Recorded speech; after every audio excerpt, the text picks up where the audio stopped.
Hello बच्चों, मैं Zaheer sir आपका केमिस्ट्री का टीचर। कैसे हैं आप सब? आई होप सब बहुत अच्छे से होंगे और मेहनत से पढ़ भी रहे होंगे। बेटा आपके एग्जाम्स बहुत नज़दीक आ रहे हैं, इसलिए बच्चों की डिमांड के अनुसार आज हम लोग कोलाराउस का नियम पढ़ने वाले हैं। क्या पढ़ने वाले हैं बेटा? कोलाराउस का नियम पढ़ने वाले हैं। कोलाराउस का नियम बेटा बहुत इंपॉर्टेंट है, परीक्षा में ये नियम भी पूछा जाता है ना, और इससे न्यूमेरिकल्स भी आते हैं। तो चलिए हम लोग बात करते हैं कोलाराउस नियम के ऊपर। तो कोलाराउस का नियम क्या है? तो बेटा याद रखिए, calculate of lambda M infinite for weak electrolyte. यानी कोलाराउस ने जो नियम दिया था वो दुर्बल वैद्युत अपघट्टों की अनंत तन्यता पर मोलर चालकता को ज्ञात करने के लिए दिया था।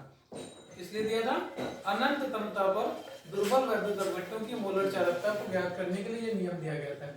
जैसे आप देखते हैं लेम्डा एम इनफाइनाइट CH3COOH लिखा है, तो ये एसिटिक अम्ल एक दुर्बल वैद्युत अपघट्य है। कैसा है?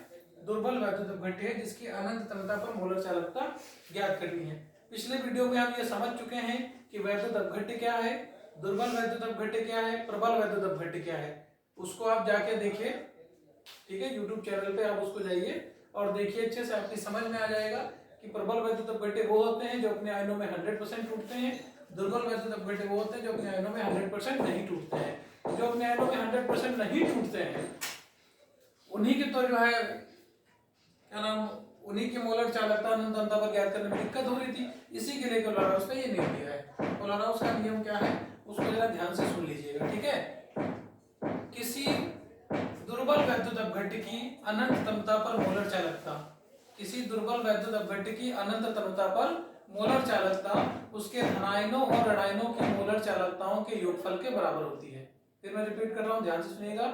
किसी दुर्बल वैद्युत अपघट्य की अनंत तन्यता पर मोलर चालकता उसके धनायनों और ऋणायनों की मोलर चालकताओं के योगफल के बराबर होती है।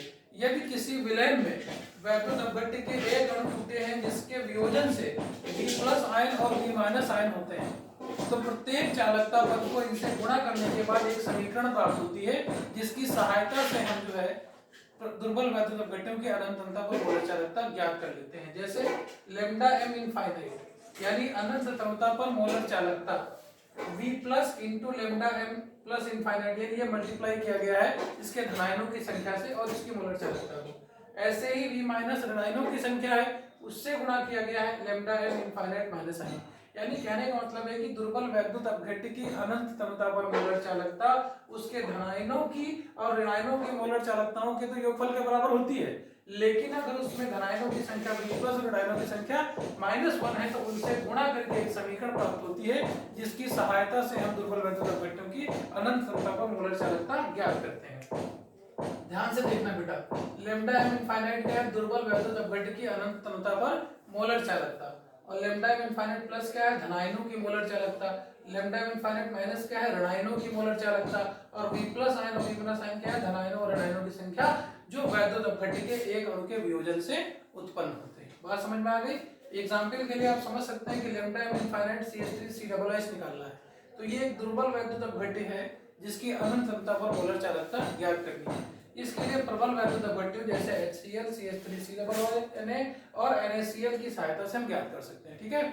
तो अगर कोलाराउस का नियम बेटा समझ में आया है तो लेम्डा एम इनफाइनाइट CH3COOH सभी बच्चे अपने निकाल के देखें, और ये तो नहीं निकलती है तो कल फिर हम इसके आगे का वीडियो बनाएंगे जिसमें आपको निकाल के बताएंगे कि अनंत तन्यता पर दुर्बल वैद्युत अपघट्यों की मोलर चालकता कैसे ज्ञात करते हैं। आखिरी में एक बार फिर से मैं आपको बताऊंगा, कोलाराउस ने जो नियम दिया था बेटा वो दुर्बल वैद्युत अपघट्यों की अनंत तन्यता पर मोलर चालकता को ज्ञात करने के लिए दिया था। इसमें क्या होता है एक बार फिर से सुन लीजिए।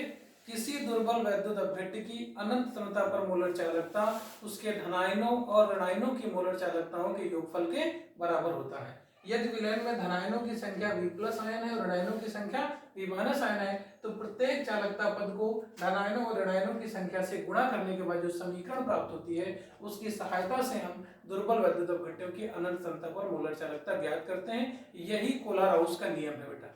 किसका नियम है? ये कोलाराउस का नियम है। तो कोलाराउस ने जो नियम दिया वो समझ में आ गया किसके लिए दिया है?